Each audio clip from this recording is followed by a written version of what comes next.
August Ford was 48 years old, and until that night, he had built everything a man could build. A $340 million freight empire, 20 years of partnership, 12 years of marriage. What he could not have known, standing at that podium in a ballroom full of people who respected him, was that two of the people closest to him had already sold him, not after he collapsed, before. The emergency board vote was pre-written. The shell company had been running for 22 months. The buyer in Charlotte had a signed term sheet. All they needed was for August Ford to stop breathing. And when the doctors said he had, they celebrated. Champagne. A hotel suite 4 blocks from his hospital bed. Toasting his name. What they did not know was that the man they were burying could hear every word, and he was already counting. Before we jump into the story, comment where in the world you are watching from and subscribe, because tomorrow's story is one you need to hear. The Westin Atlanta ballroom smelled like money. Fresh lilies on every table. Candles burning inside tall glass cylinders. The kind of room that took 6 months and a serious budget to pull off, and looked like it had simply always existed this way. August Ford stood near the entrance and took it in. He was not a man who lingered, but tonight he let himself stand still for a moment, just inside the door, and look at what 20 years had built.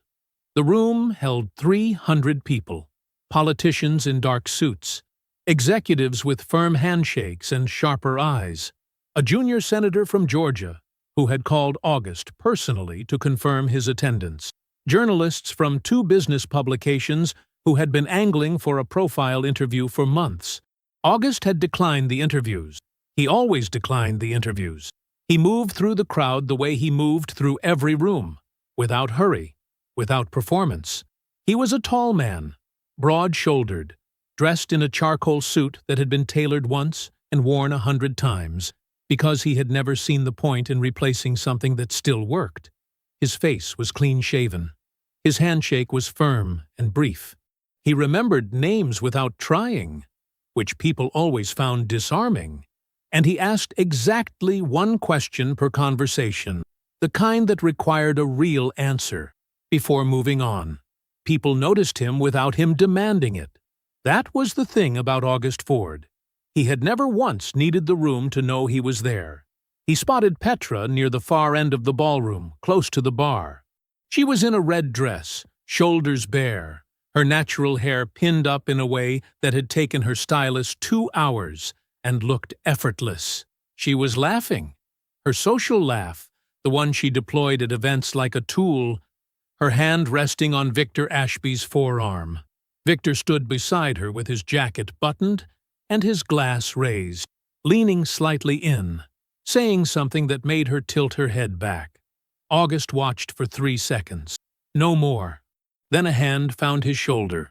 The junior senator, wanting to talk about the infrastructure contract, and August turned his full attention to the conversation and did not look back. But he had seen it. He had been seeing it for months. The way she found Victor in a room before she found him. The way her posture changed, opened up, loosened, when Victor was nearby. Small things, edge-of-the-frame things. August filed them the way he filed everything that was not yet ready to be acted on. Quietly, precisely, without reaction. The truth always finished its own sentence if you gave it enough time. The podium was set on a low stage at the north end of the ballroom. August was introduced by the company's VP of Government Relations with a brief and accurate summary that he did not fully hear, already thinking about the first sentence of his remarks. The applause when he stepped up was long and genuine. He waited for it to settle. 20 years ago, he said, I borrowed money I wasn't sure I could pay back, rented a warehouse off I-20 in Birmingham, and put 3 trucks on the road. He paused. Let the room sit with it. 3 trucks, a second-hand manifest system, and the belief that if you built something real, something honest, it would last. He talked for 9 minutes. He had written nothing down. He spoke about the federal contract, $80 million, the largest in the company's history, a 5-year infrastructure build that would run freight across 7 southeastern states. He named the drivers and the dispatchers and the warehouse supervisors who had been with the company since the Birmingham days. He named them by name. The room grew quiet in a way that meant people were actually listening. He was in the second-to-last paragraph of his remarks, something about the company's next decade, a line he had worked over in his head 3 times that afternoon. When it happened, a pressure, center of the chest. Not pain, exactly. More like a door closing, fast and hard and complete. He gripped the podium with both hands. He heard his own breath change. Not here, he thought. The thought was very clear. Then his knees went, and the podium went with him, and the room erupted. It happened quickly after that. The crowd surging, voices overlapping, someone shouting for space. The room splitting open around the stage as people scrambled toward the commotion and away from it at the same time. Darnell Ford was 20 feet back, holding a glass of water he had been carrying to his uncle before the speech started. He stood frozen for 1 second, the glass still in his hand, watching the paramedics from the event's medical detail push through the crowd toward the stage. And then he saw it. Petra reached for Victor, not for August, not toward the stage where her husband had just collapsed. She turned, and her hand found Victor Ashby's hand, and he closed his fingers around hers, and neither of them moved toward the stage for a long moment. It lasted 2 seconds, maybe 3. The room was chaos. Nobody was watching. Nobody except Darnell. He set the glass down on a table.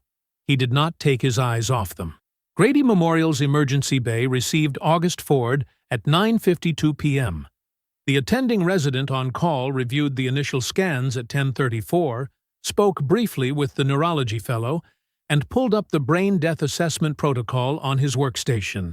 His expression was practiced and careful, the expression of a young doctor who had learned to keep his face neutral when the news was this kind of news. He was still pulling up the paperwork when Dr. Naomi Price appeared at his shoulder. She was 36 years old, end of a double shift, still in her trauma bay scrubs with a pen tucked behind her ear, and a coffee cup that had gone cold 2 hours ago. She had been on her way out. She looked at the scans on his screen. "Pull up the timeline," she said. The resident looked at her. "Dr. Price, it's a clean presentation of—" "Pull up the timeline." He did. Naomi stood very still. She looked at the injury pattern. She looked at the documented window of oxygen loss. She looked at the 2 numbers side by side and felt the specific discomfort she had learned, over the years, to never ignore. They did not match. "Order a full neurological panel," she said. "And don't file anything yet. The family is expecting—" "I know what the family is expecting." She took the chart from his hands. "Order the panel." In room 4 Sut North, August Ford lay still on a ventilator. The machine breathed for him in a slow, mechanical rhythm. His hands rested on top of the blanket. The monitors above his bed glowed green and steady. Down the hall, in the family waiting area, Petra sat with her coat still on and her phone in her hand. She looked at the screen, typed slowly, precisely. "The doctors aren't hopeful. I need you here." She sent it. Then she folded her hands in her lap and looked at the floor and waited. The vinyl chair in room 4 North had no cushion left worth mentioning. Estelle Ford had been sitting in it for 31 hours. She had not asked for a more comfortable chair. She had not asked for much of anything, only that the nurses let her stay past visiting hours, which they had, because there was something about the way she sat that made the request feel less like a favor and more like a fact. She was a small woman, 72 years old, with close-cropped silver hair, and hands that had worked hard for a long time and showed it. She sat straight, both feet flat on the floor. Her son's hand held loosely in both of hers, the way she had held it when he was 7 years old and burning up with fever in a Birmingham apartment, where the ceiling fan was the only thing moving the air. She was not crying. Estelle Ford had never seen the use in crying before a thing was finished. And this was not finished. The monitors above August's bed glowed green. The ventilator breathed its slow, patient rhythm. The room smelled like antiseptic and recycled air, and somewhere down the hall, a cart wheeled past with a loose wheel that clicked every third rotation. And Estelle listened to it fade, and then sat in the quiet again. She had eaten crackers from the vending machine, half a cup of coffee that went cold before she got to the bottom. She was not hungry. She was not tired, exactly. She had moved past tired into something harder and more permanent, a state of simply being present that required no maintenance. She looked at her son's face, still, familiar, the face of a man who had never once, in 48 years, asked her to feel sorry for him. Down the hall, the family waiting area was empty. Petra was not there. Petra was 4 blocks away. Suite 1104 at the Lowe's Atlanta Hotel had a corner window that looked out over Peachtree Street, and at this hour, just past 9:30, the city was still lit up in amber and white, all that restless electric glow that never fully went dark. Petra stood at the window in the silk robe she had packed in a bag she had not explained to anyone. Her bare face reflected faintly in the glass, and watched a cab move through the intersection below. She heard the knock at 9:41. Victor came in with his jacket over his arm and a bottle of Veuve Clicquot tucked under the other, not the rosé, the good one, and he moved through the door the way men move when they have stopped being careful. He set the bottle on the table by the settee, peeled the foil back with practiced fingers. Petra watched him. Is that appropriate? It's appropriate for us. The cork came out with a clean, quiet pop. He poured 2 glasses without asking and held one out. She took it. They sat on the settee by the window. Atlanta spread out below them, and Victor talked. He had been waiting to talk for a long time. The seal was broken now, and the words came out ordered and precise, the way a man talks when he has rehearsed something so many times it has become fluent. The PE firm out of Charlotte, the timeline, the structure of the payout. He pulled up a spreadsheet on his phone and tilted the screen toward her, pointing at a number near the bottom. Petra looked at it, set her glass down. That's after the LLC disbursement? That's after everything. Victor leaned back against the settee cushion. Clean. She picked her glass back up. When? 60 days once we have the incapacitation filing. Maybe less. He said it the way he said most things. Easy, matter of fact, like he was talking about a quarterly projection. The board vote already went through. 3-2.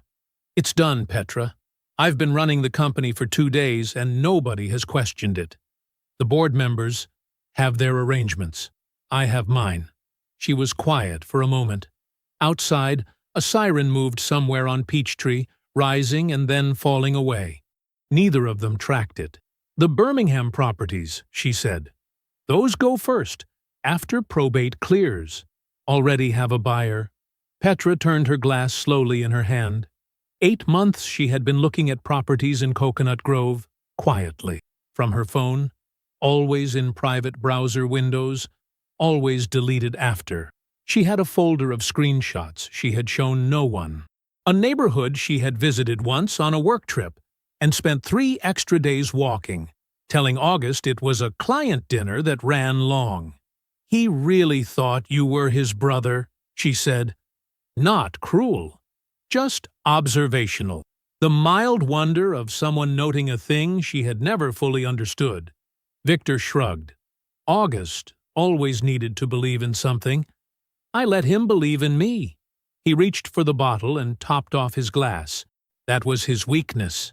He trusted people, Petra agreed. That was always the problem.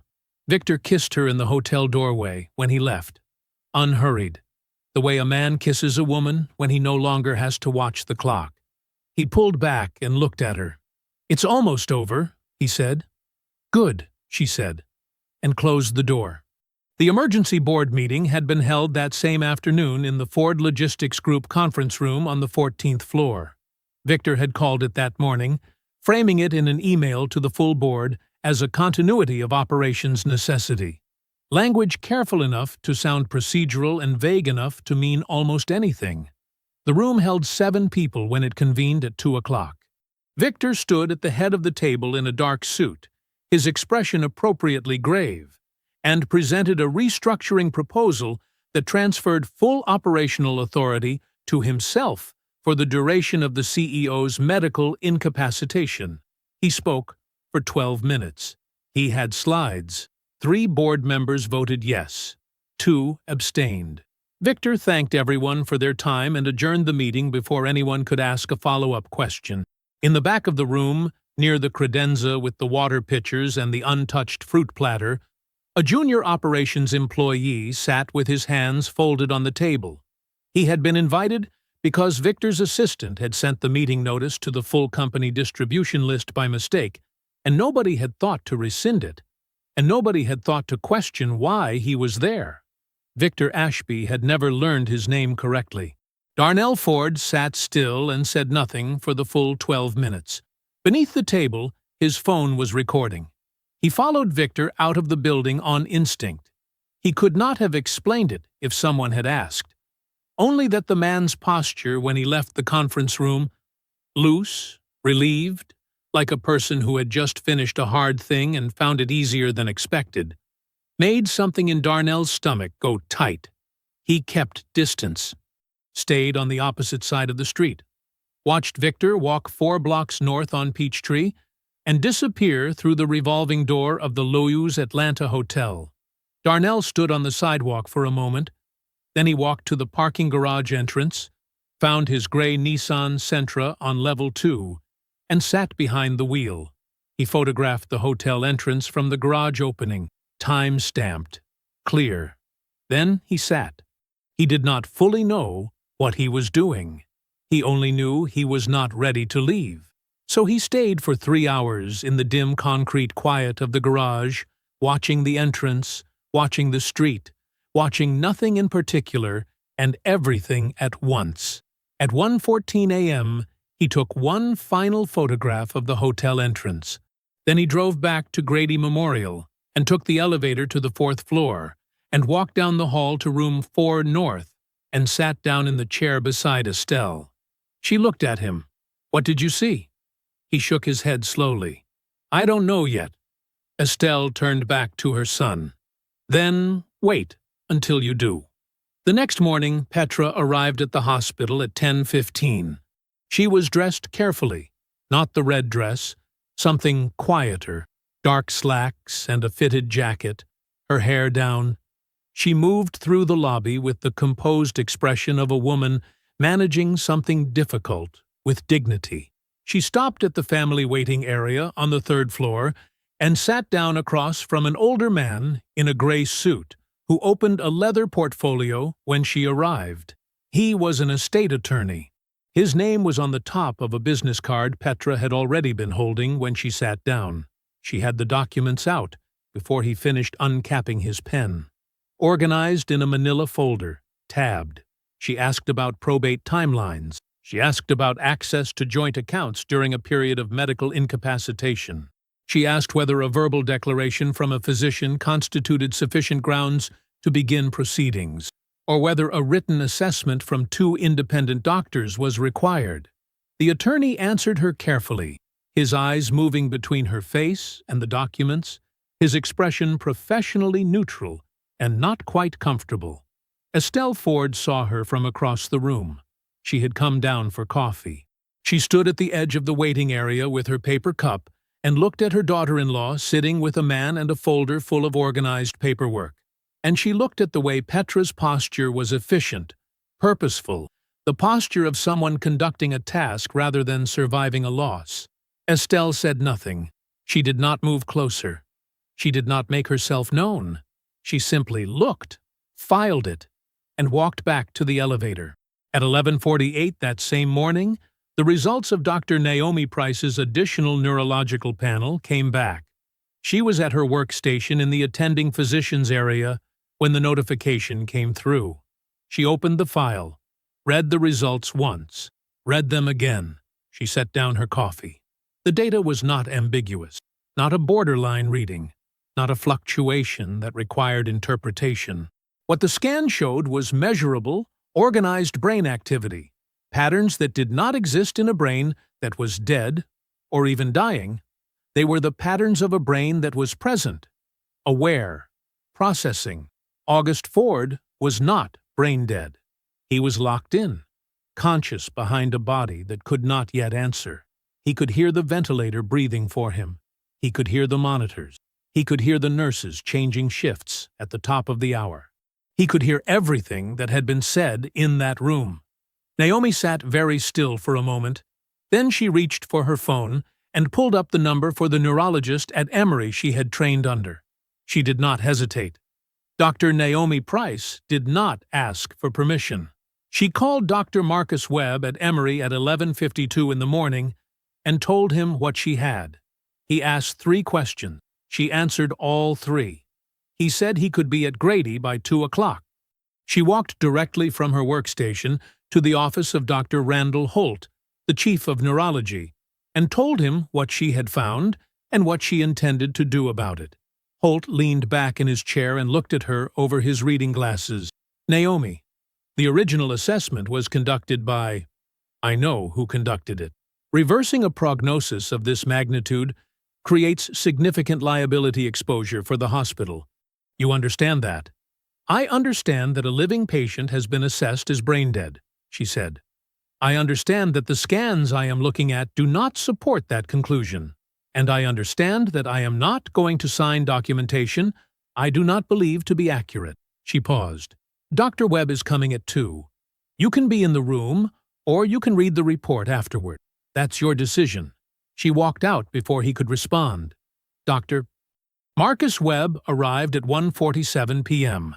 He was a compact man in his late 50s with gray at his temples and the unhurried manner of someone who had seen enough to know what mattered.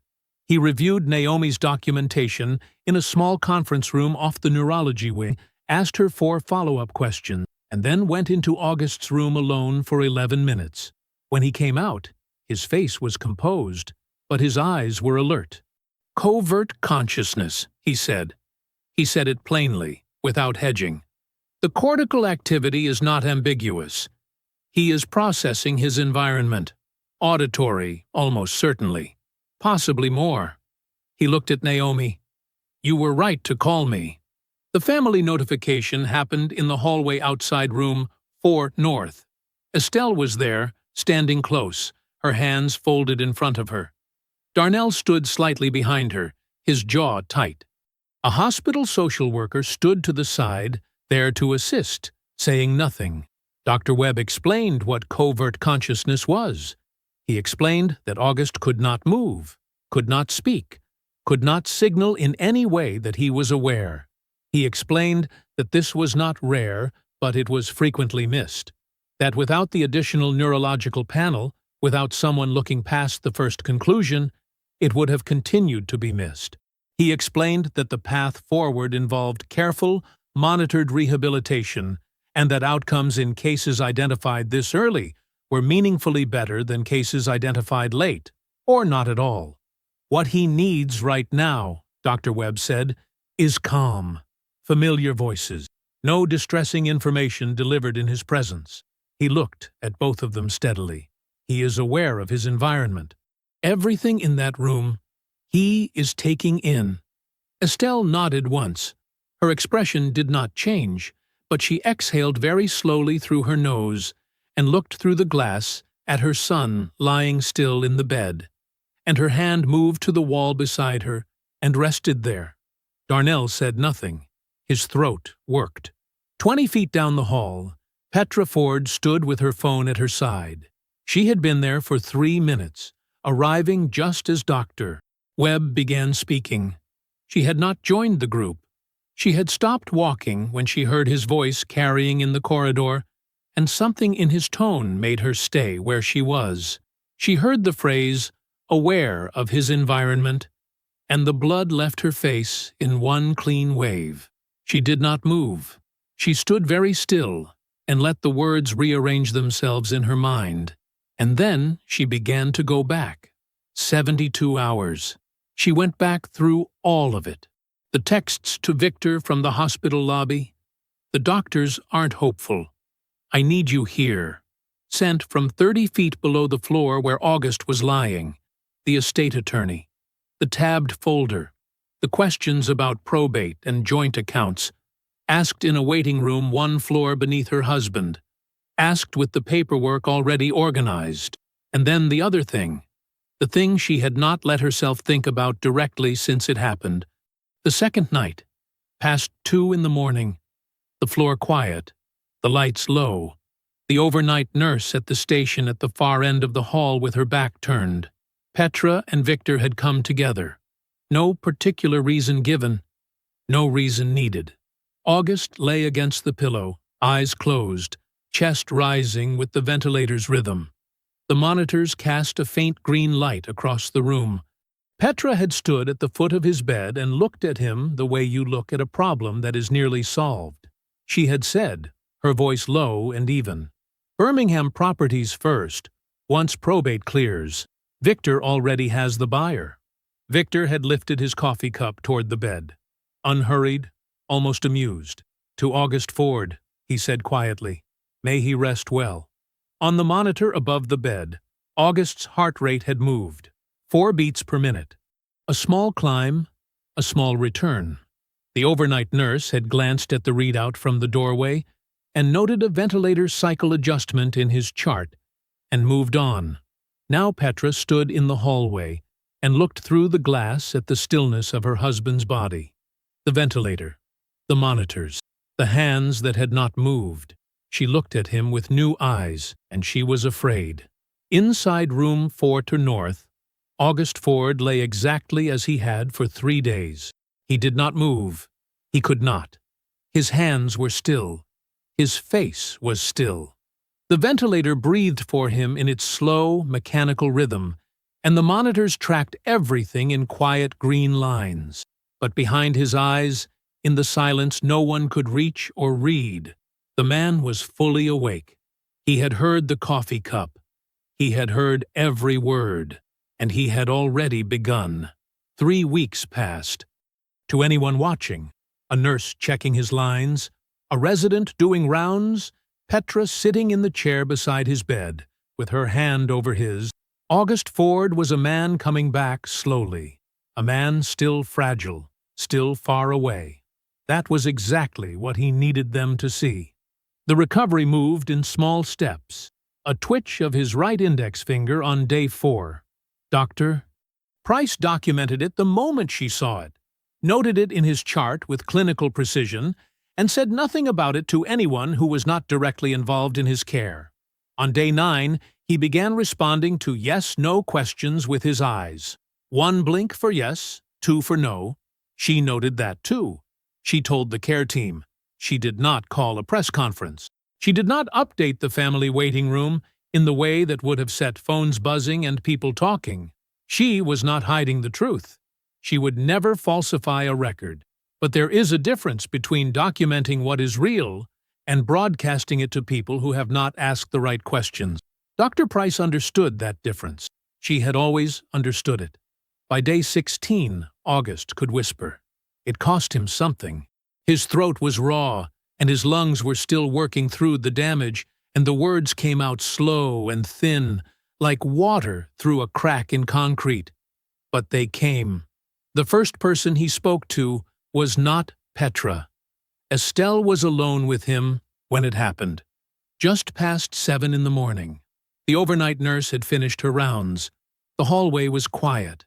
August's eyes opened fully, which they had been doing for a few days. But this time, they found his mother's face with something behind them that had not been there before. Something directed. Something deliberate. Estelle leaned forward in her chair. His mouth moved. She brought her ear close to him. "Mama." Just that. 1 word. Barely sound at all. Estelle sat back and looked at her son for a long moment. Her jaw was tight. Her eyes were steady and dry. "I'm here," she said. He rested. Then, over the next 20 minutes, in fragments, pausing, gathering himself, pushing through, he told her what he needed. Tell no one I can speak. Not the nurses past this floor, not the family group chat. Nobody. He paused. Find me an attorney. Outside counsel. Someone Petra has never heard of. Someone good. Another pause. And get me Darnell. Estelle listened to all of it without interrupting. When he finished, she was quiet for a moment, looking at her son's face. Then she said, in the flat, settled voice of a woman delivering a fact she had been sitting on for a long time, I knew something was wrong with that woman the day you went down. She pressed her lips together. She didn't cry. August. Not once. I watched her for 2 days and she did not cry. August looked at her. He said nothing. Rest now, Estelle said. I'll get Darnell. Darnell came that evening during Petra's absence. A spa appointment she had described to the family as a mental health necessity. He came in quietly and sat down beside the bed and looked at his uncle with the expression of a young man trying very hard to hold himself together. August looked at him. You followed him, he whispered. Darnell exhaled. Yeah. Show me. Darnell pulled out his phone. He opened the photo. The Lowe's Atlanta Hotel entrance, amber light, the automatic doors, and Victor Ashby walking through them with a bottle tucked under his arm. The timestamp in the corner read 9:40 p.m. The date was the second night. August took the phone in his hand. His grip was weak, but his eyes were sharp. He studied the photograph for a long time. He looked at the timestamp. He looked at the bottle. He looked at the easy set of Victor's shoulders, the looseness of a man going somewhere he was comfortable going. His face showed nothing. He handed the phone back. You record the board meeting? He said. Every word. August was quiet for a moment. His eyes moved to the ceiling, then back to Darnell. Don't touch the financial records, he said. Don't move anything. Don't flag anything internally. He paused to breathe. Whatever they've been running, I need it sitting exactly where it is. Untouched. I need them to believe it's still invisible. Darnell nodded slowly. Unc, how long have you... He stopped himself. Started again. You knew. Before the gala. You already knew something. I knew enough to watch, August said. I didn't know enough to move. He paused. I do now. Darnell looked at his uncle's face, the stillness of it, the complete and deliberate calm, and felt something pass through him that he couldn't name. Not fear, something closer to recognition. Okay, he said quietly. Good. August's eyes closed. Now go sit in the hallway. If she comes back early, I'm asleep. Darnell stood. He moved to the door. August lay still in the white bed, eyes closed, hands quiet at his sides. The operations system at Ford Logistics was not glamorous work. It never had been. Darnell spent his days in it the way a mechanic spends his days under a hood. Not because it was exciting, but because it was his, and he knew every part of it. Shipment routing, vendor approvals, contract allocations, the dry, grinding machinery of moving freight from one place to another across 17 states. He knew the system better than anyone in the building. Better than Victor, who had never once asked how it worked. Better than most of the senior staff, who treated operations like a basement utility room. Necessary, invisible, beneath their attention. That invisibility was about to cost someone everything. He started on a Tuesday evening, after the office cleared out. August's instructions, passed through Estelle in the careful, unhurried way she delivered everything, had been simple. Pull 18 months of freight routing. Cross-reference every vendor against the approved registry. Don't flag it. Don't ask anyone for help. Just look. Darnell sat alone at his workstation with the door closed and started looking. The first day, he found nothing that jumped out. Routing patterns looked normal at the surface level. The usual mix of approved carriers, standard regional vendors, The big national accounts that had been on the books for years. He printed nothing. He just read. The second day, he slowed down. He had learned, over 3 years in operations, that the wrong thing rarely announces itself. It hides inside the right-looking thing. A vendor name 1 letter off from a legitimate one. An approval signature that matched the right format, but came from an account he didn't recognize. A routing fee that was 5% higher than the contract rate, month after month after month, small enough to look like a rounding adjustment and consistent enough to be a policy. He found the first one mid-morning, a consulting services line item attached to a freight contract out of the Memphis hub. The vendor was listed as Ashby Graves Holdings, LLC. The fee was $1,400. He stared at it. Ashby. He knew that name. Everybody at Ford Logistics knew that name. Graves. He sat with it for a moment, then he typed the name into the vendor registry search. Ashby Graves Holdings was not in the registry. It had never been formally approved. It appeared in the system the way a ghost appears in a photograph. Present, inexplicable, and deeply wrong. He kept pulling. By the end of the third day, he had found 31 separate instances across 9 regional hubs: Memphis, Birmingham, Charlotte, Jacksonville. Each one a consulting fee or a vendor billing attached to a legitimate freight contract. Each one paid to Ashby Graves Holdings, LLC. The amounts ranged from $11,000 to just over $60,000. Unremarkable individually. Added together, across 18 months, they came to just over $4.1 million. He ran the LLC name through a public business registry search on his personal phone, away from the company network. Ashby Graves Holdings had been incorporated in Delaware 22 months ago. He did the math without wanting to. 22 months ago was 2 months before the anniversary trip Petra had planned for her and August. The one she had apparently been so enthusiastic about. The one August had mentioned once in passing, like it was a good memory. 2 months before that trip, someone had laid the financial foundation for what came after it. Darnell sat back in his chair. The screen glowed in front of him. The office was dark except for his monitor and the thin stripe of light under the door from the hallway. He had spent 3 years at this company watching Victor Ashby walk through the building like he owned it.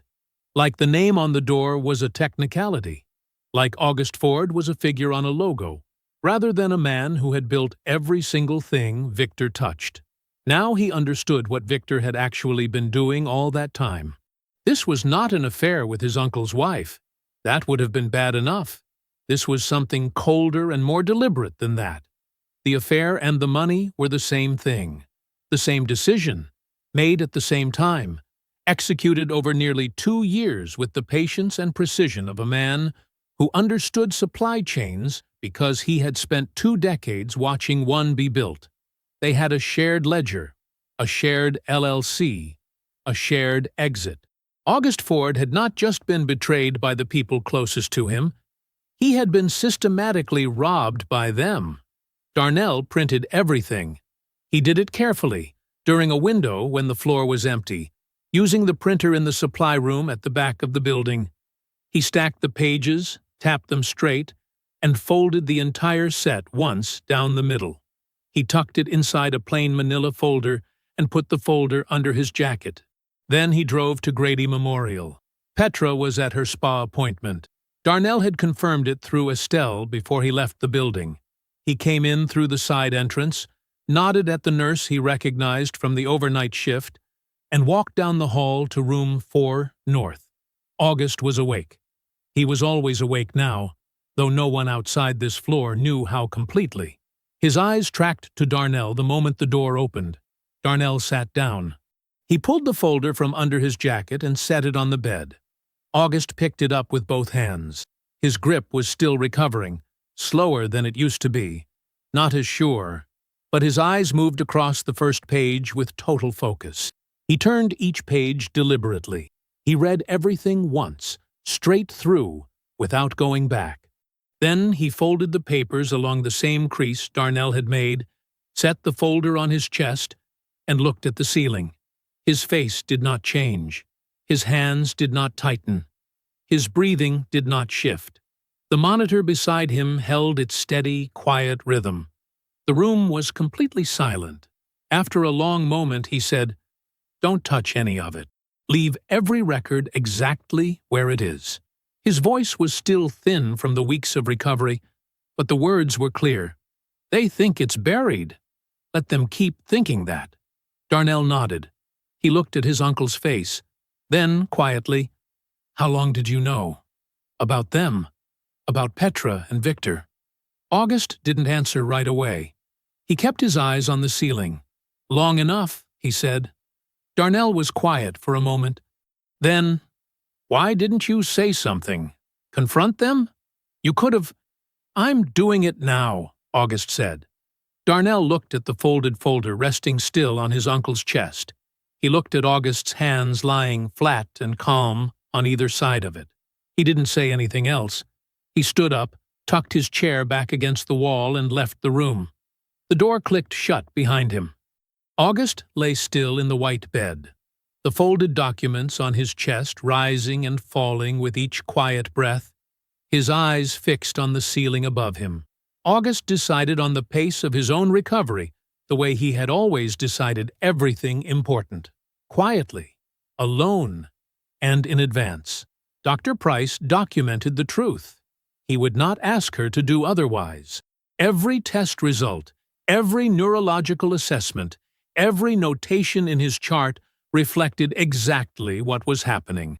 A man recovering faster than anyone had predicted, with a completeness that the Emory specialist called, in his careful clinical language, highly encouraging. What Petra knew was different. What Victor knew was different still. August gave them the minimum. A finger that moved on Monday. A blink response on Wednesday. A brief, exhausted whisper by the end of the week. 2 or 3 words, broken by long pauses, as though each one cost him something he wasn't sure he could afford. It was not hard to perform. He had spent 20 years in rooms full of people reading him, trying to understand what he was thinking, where he was going next. He had spent 20 years giving them nothing until he was ready. This was no different.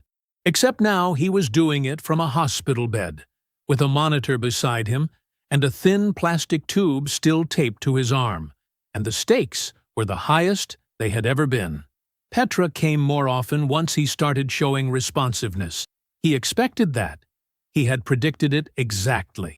Before he transferred to rehabilitation, where legal proceedings would become substantially more complicated for her, she needed to be seen by the nurses, by the doctors, by anyone who might later be asked to describe the behavior of August Ford's wife in the weeks following his collapse. She needed the record to say, devoted. She came in the mornings now, dressed carefully, carrying coffee she did not drink because she had ordered it for the appearance of normalcy. She sat close. She held his hand.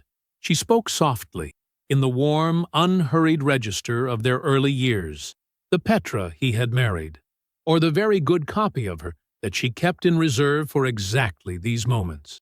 "Victor's been holding everything together," she told him one morning, smoothing the blanket edge near his hand with 2 fingers. "He's been incredible, August. Going in every day, talking to the team, keeping morale up. He didn't have to do that." August looked at her. His eyes were soft, tired. "Good man," he whispered. She smiled, squeezed his hand. The board restructuring was just a precaution. Everybody agreed it was the right thing, just to protect what you built while you recovered. No one's changing anything. It's all still yours. He nodded slowly, let his eyes drift toward the window like the effort of staying focused was almost too much. "Thank you," he said, "for being here." She brought her other hand over and covered his completely. "There's nowhere else I'd be," she said. He let the moment sit. He let her have it. He kept his face soft, and his breathing slow, and his eyes on hers with the quiet gratitude of a man who had nearly died, and was only now beginning to understand how much he had to be grateful for. He gave her nothing. Victor came twice. The first visit was 4 days after August graduated from yes-no blinks to broken whispers. Victor arrived in the early afternoon, jacket on, tie straight, carrying himself with the particular solemnity of a man performing a burden he privately does not mind. He sat in the chair beside the bed and talked about the team, about the contract timeline, about the Birmingham Hub's Q4 numbers, which were strong. He spoke with the easy confidence of a man who believed the story was already over. August could hear it underneath everything, the slight looseness in Victor's delivery, the way he leaned back in the chair a fraction more than a man genuinely worried would sit. 20 years together. August knew every register of his voice. Victor talked about the federal contract onboarding with the comfortable authority of a man explaining something he now considered his. August asked small questions, operational details, simple things that read as the fragmented curiosity of a recovering man trying to stay connected to the world he'd left behind. He asked about the Memphis hub manager. He asked whether the Charlotte routing adjustment had been filed properly. Victor answered each one with patient thoroughness, the way a man answers questions from someone he has already decided is no longer a factor. "Don't worry about any of that," Victor said more than once. "That's what I'm there for." "I know," August said. "I trust you." Darnell stood in the hallway during the second visit, visible through the narrow rectangle of glass in the door. August could see him from the bed, just barely. The angle was wrong for Victor, who was seated with his back to the door and never thought to check.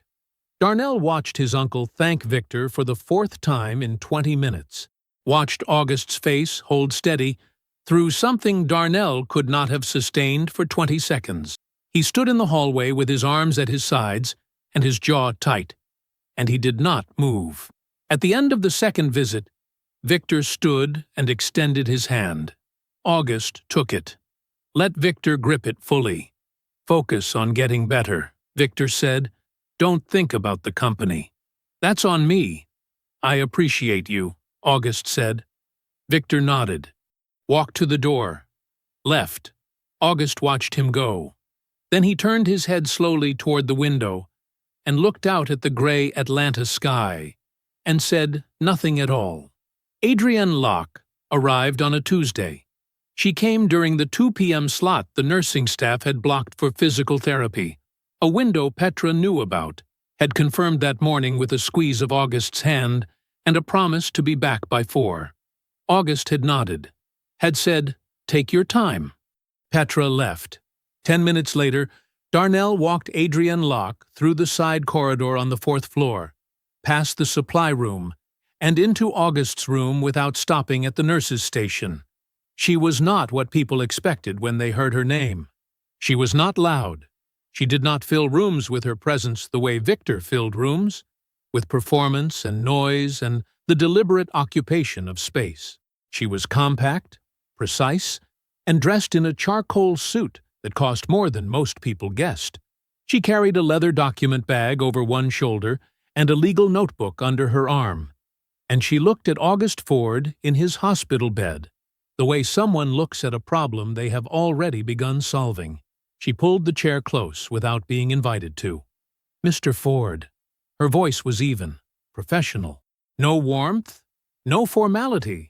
Just the clean, flat register of someone who did not waste time establishing rapport when the work was more urgent.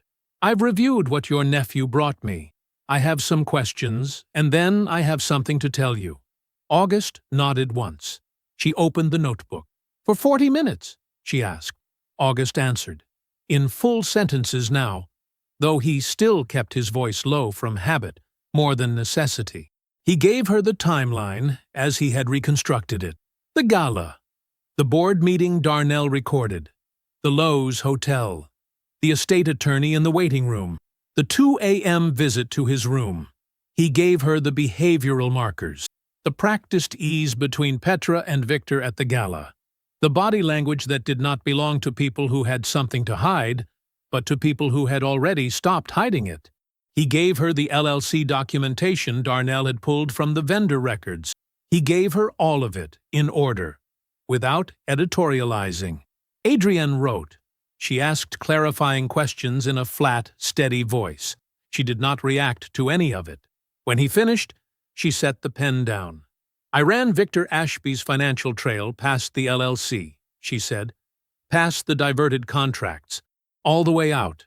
She reached into the document bag and placed a single printed page on the bed beside August's hand.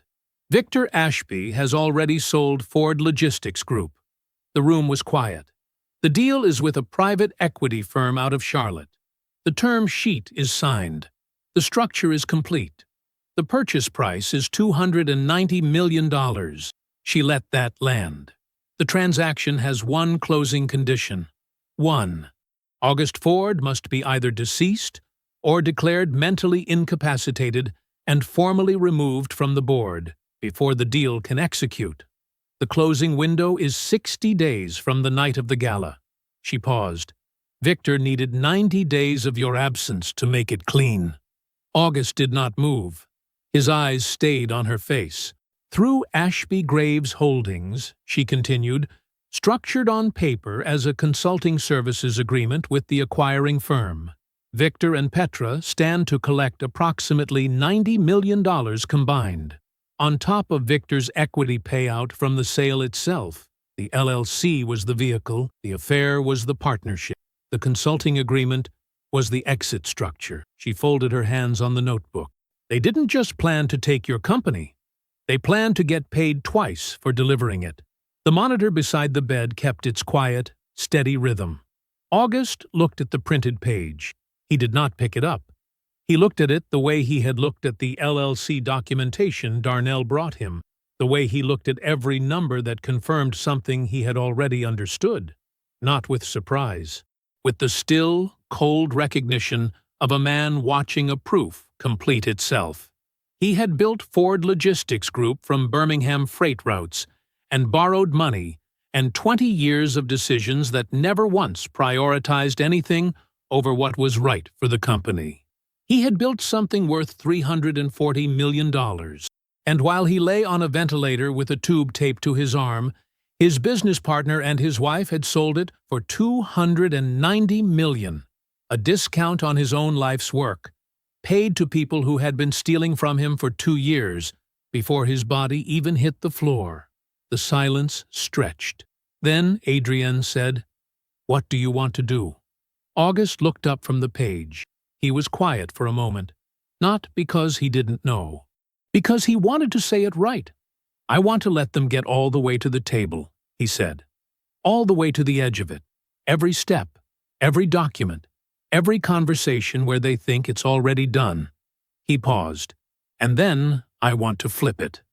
Adrienne held his gaze. Then she nodded once. Not agreement, exactly. Confirmation. "Then we move, when you say." She picked up her pen. "I'll need to prepare 3 separate filings. I'll begin tonight." She wrote without looking up, her pen moving steadily across the page. August lay back. He looked at the ceiling. He said nothing more. Adrienne closed the notebook at 10 minutes past 3. She returned the printed page to her document bag, clipped the pen, and stood. "I'll be in touch through Darnell," she said. August nodded. She left without ceremony, the way she had arrived, quietly, through the side corridor, without stopping at the nurse's station. The room settled back into silence. The monitor kept its rhythm. Outside the window, the Atlanta afternoon was gray and still, the kind of sky that holds everything in without releasing any of it. August lay with his eyes open. Every piece was in place. The Thursday morning was cool and clear. October light came down flat and clean over the Grady Memorial entrance, the kind of light that made everything look sharper than it was. August Ford walked out of the hospital on his own 2 feet. He moved slowly, carefully, the way a man moves after 6 weeks of rebuilding. But he moved. His charcoal overcoat hung loose on a frame that had dropped 12 pounds since the gala. His face was thinner, but his eyes were the same, still, level, taking everything in without announcing it. Dr. Naomi Price stood just inside the entrance and watched him go. Her final assessment, filed that morning, documented a full neurological recovery, remarkable in its completeness, language she had chosen with precision. Every word was accurate. Every word was hers. A brief press statement had gone out 2 hours earlier through the company's communications office. August Ford is recovering at home and will return to active leadership of Ford Logistics Group in due course. 11 words that said nothing and changed everything. Outside, Petra was waiting. She had dressed carefully. A camel coat, understated. Hair pulled back. The kind of presentation that photographed as composed grief, giving way to relief. A woman who had been through something and was still standing.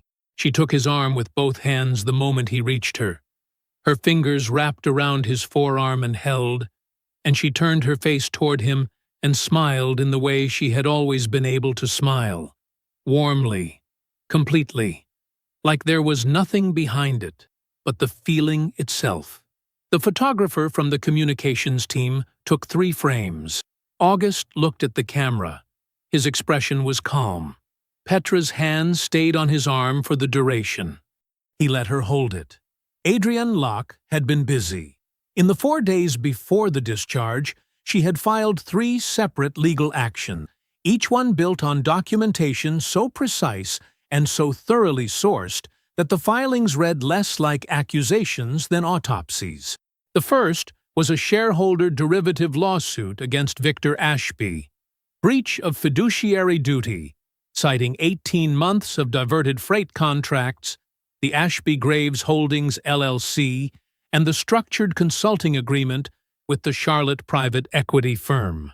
The documentation was attached as exhibits, all 47 pages of it. The second was a civil fraud complaint naming both Victor Ashby and Petra Ford as principals in the diversion scheme, the LLC incorporation date, the $4.1 million in redirected funds, the coordinated structure of the financial fraud, Petra's maiden name on the Delaware registration, all of it, named, dated, sourced. The third was an emergency injunction to invalidate the board restructuring vote.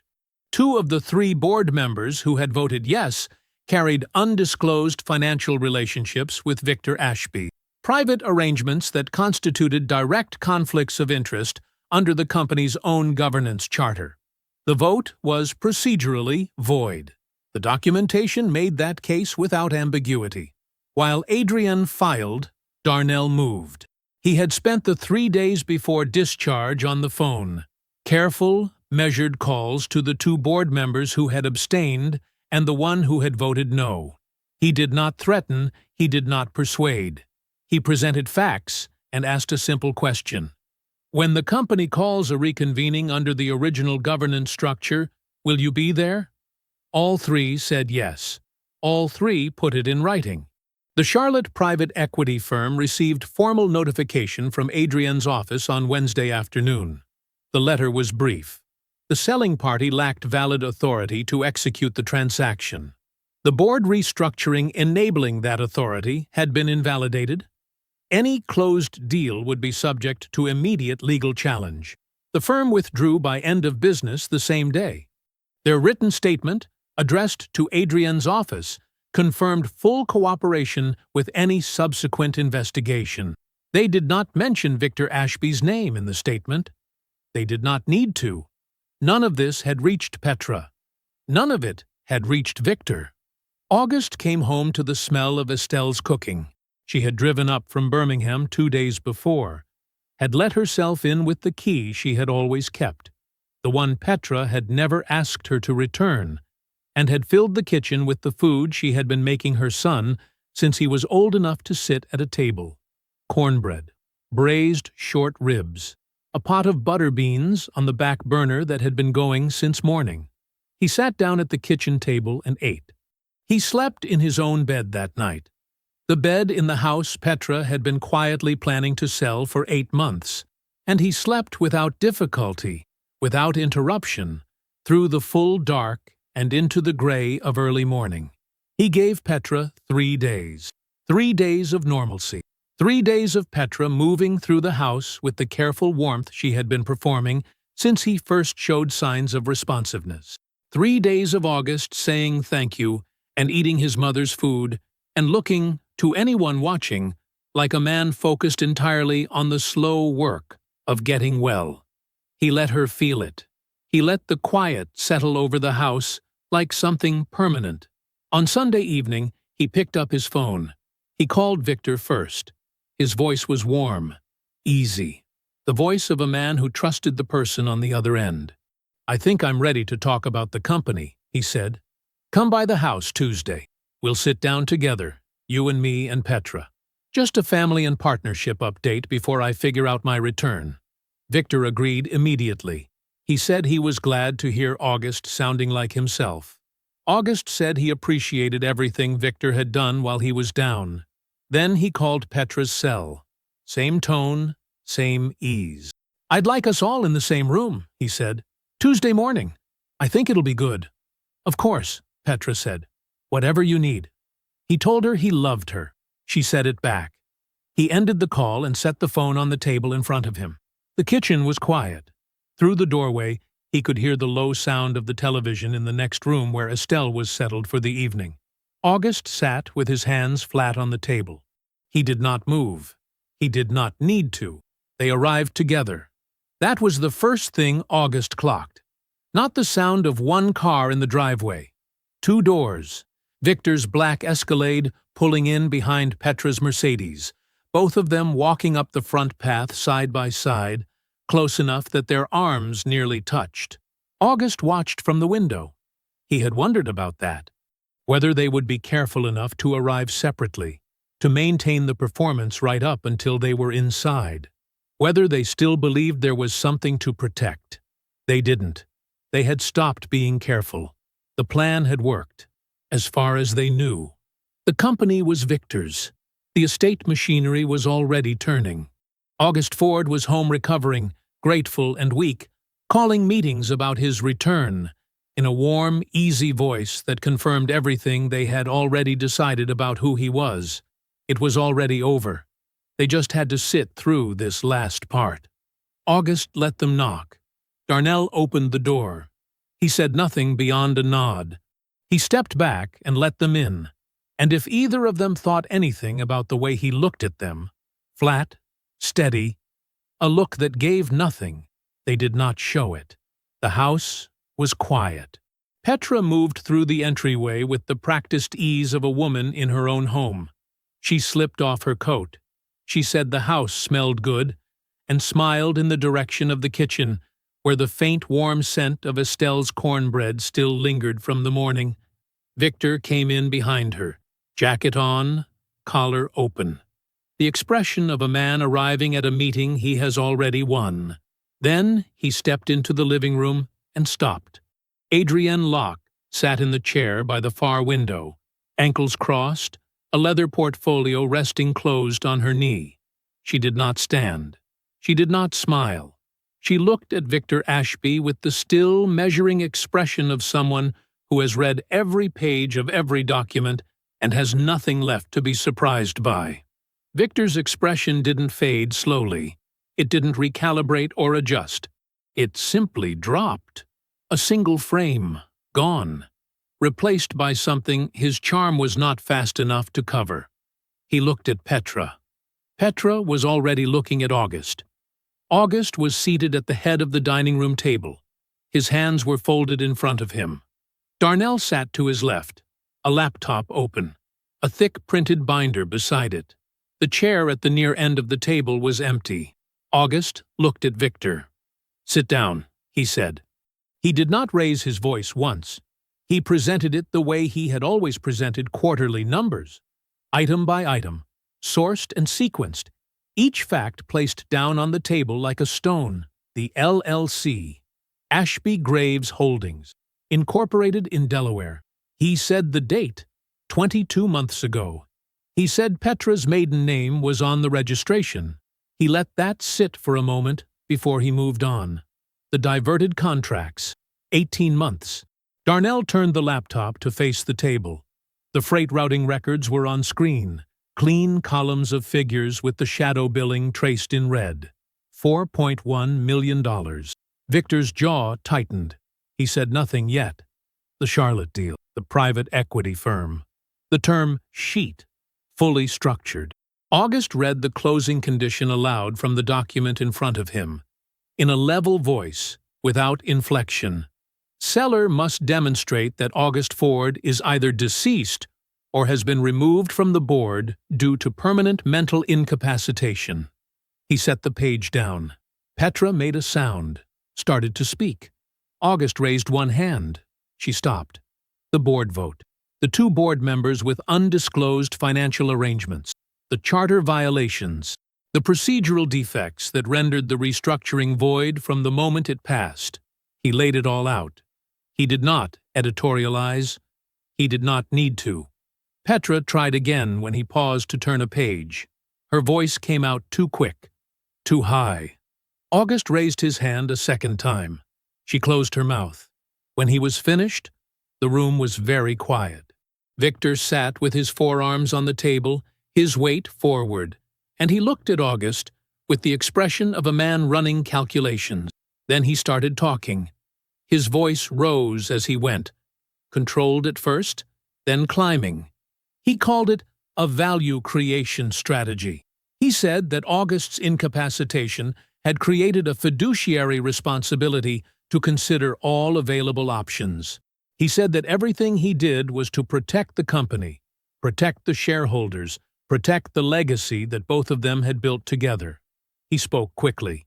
He used the words partnership and responsibility and no choice, and you have to understand in the automatic fluency of a man who had been rehearsing the speech for 6 weeks.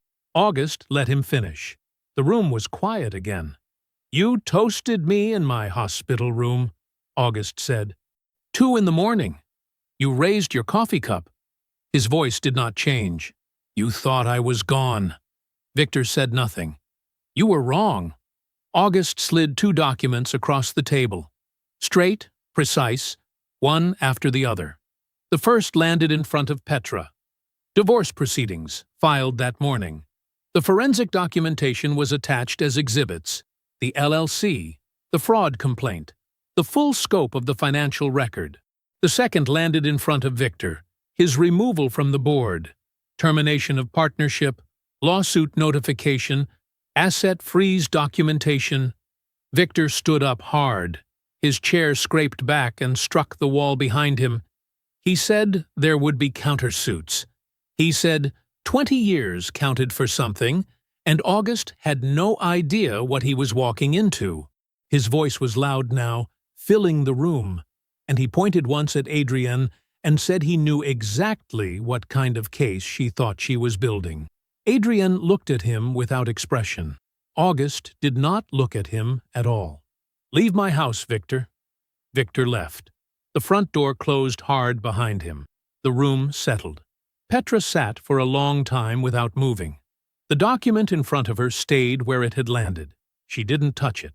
Then, slowly, the register shifted. Her shoulders dropped. Her eyes filled. When she spoke, her voice was the one August had not heard in years. The early Petra, the quiet one, the one from the Birmingham trips, and the late nights when the company was still small and the future was still uncertain, and she had sat beside him and meant it. She said she had made a terrible mistake. She said that watching him on that hospital bed had broken something in her, had made her afraid in a way she could not explain, and that the choices she made in those weeks were not her, were not who she was, were fear and grief and weakness dressed up as something she could not name. She said she knew what it had cost. She knew what she had done, and she was asking him. Her voice dropped to almost nothing. She was asking him to understand that the woman who sat at that table with Victor was not the woman who had loved him. She was asking him to see that. Her eyes were wet. Her hands were still. August sat across from her and listened to all of it. His expression did not change. When she finished, the silence held for a long moment. "The LLC was incorporated 22 months before I collapsed," he said quietly. "The fear you're describing didn't exist yet." He stood. "Goodbye, Petra." She walked out of his house for the last time. He stood at the window and watched her go. The camel coat, the careful steps down the front path, the way she paused for just a moment at her car door before she got in. Then he turned back to the room. Darnell sat at the table, still. Adrienne had her portfolio open again, pen in hand. From the kitchen doorway, Estelle stood watching her son with the quiet eyes of a woman who had known the outcome long before the morning arrived. August crossed back to the table. He pulled out his chair. He sat down at his own table. 18 months. That was how long it took for everything to settle.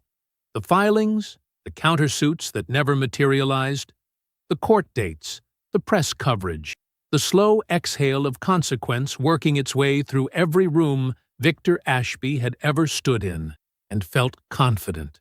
August sat at the head of the Ford Logistics boardroom on a Tuesday morning in October. The quarterly report open on the table in front of him. The numbers were the best the company had posted in 20 years. He read them the same way he read everything, quietly, without theater. Let the figures speak for themselves. Darnell sat to his left, not at the far end of the table where junior employees used to sit with their laptops and their guarded expressions, hoping not to be called on.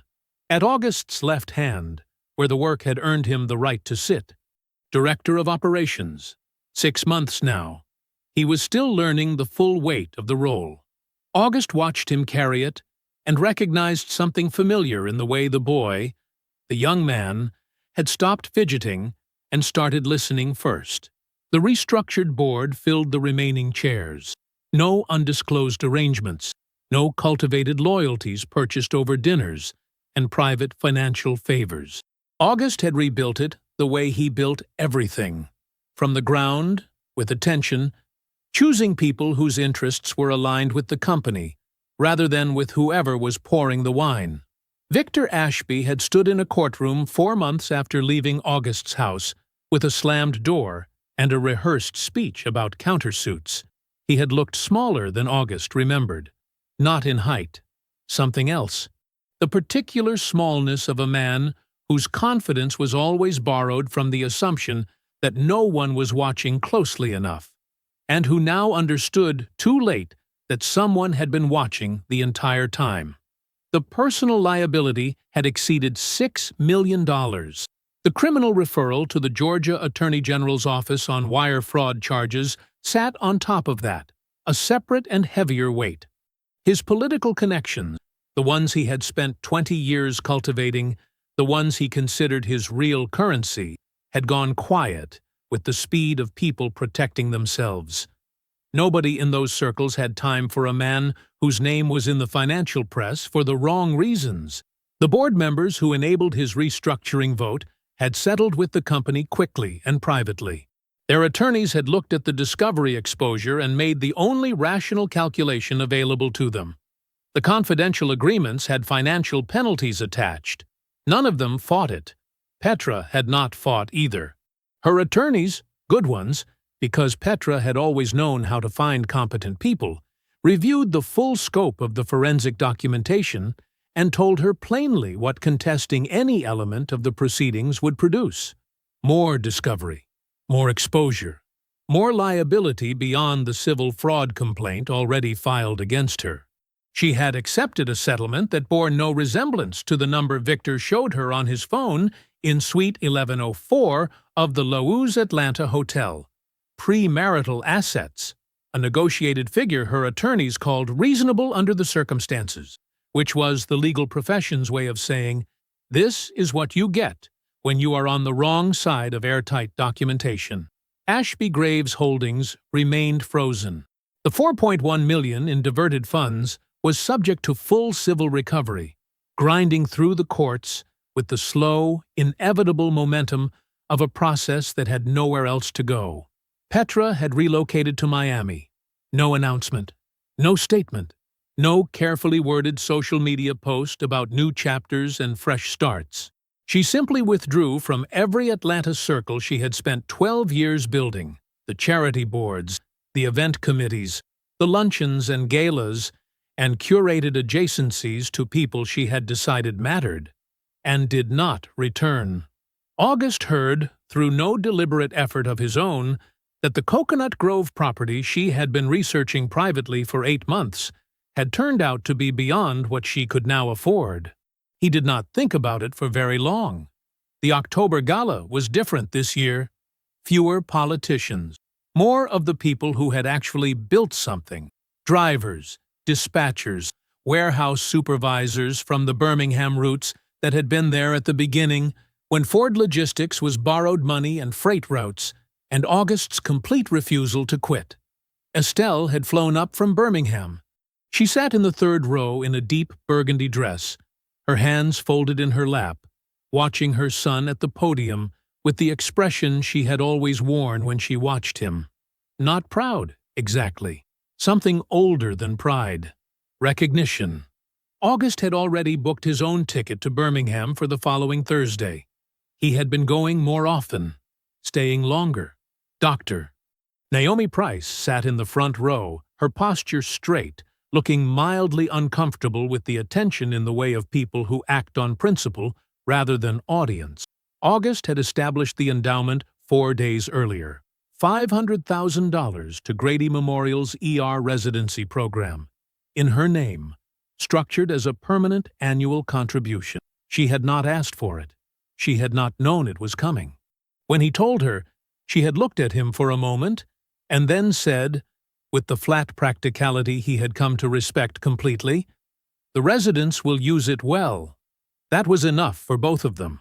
He thanked the team at the podium by name, specific names, specific contributions, year and quarter and project, in the careful, unhurried way of a man who had been paying attention for 2 decades and wanted everyone in the room to know it. He acknowledged Darnell with a single nod. Darnell received it the way August would have, still, chin up, eyes forward. Then August paused. He looked out at the room. The Birmingham people, the Atlanta people, the people who had stayed, and the people who had proven themselves when it mattered. And he said something he had never said at a podium before, in all the years of galas and press releases and quarterly reports and keynote speeches. "I built this company because I believed that if you build something real, it lasts," he said. His voice was level. It was always level. "What I learned in the hardest year of my life is that the thing that has to be most real, more than the company, more than the contract, more than the money, is you, your character, your patience, your refusal to let what someone does to you define what you become." He stepped back from the podium. The room rose. August smiled, quietly, the way he always had, the way Estelle had recognized since he was a boy in Birmingham, who never had much, but always moved like he understood something the room had not figured out yet. The celebration lasted 1 night. The consequences took considerably longer. I hope you enjoyed that one. Be sure to like the video and subscribe so you don't miss the next story. I've picked out 2 more for you that I think you'll really like.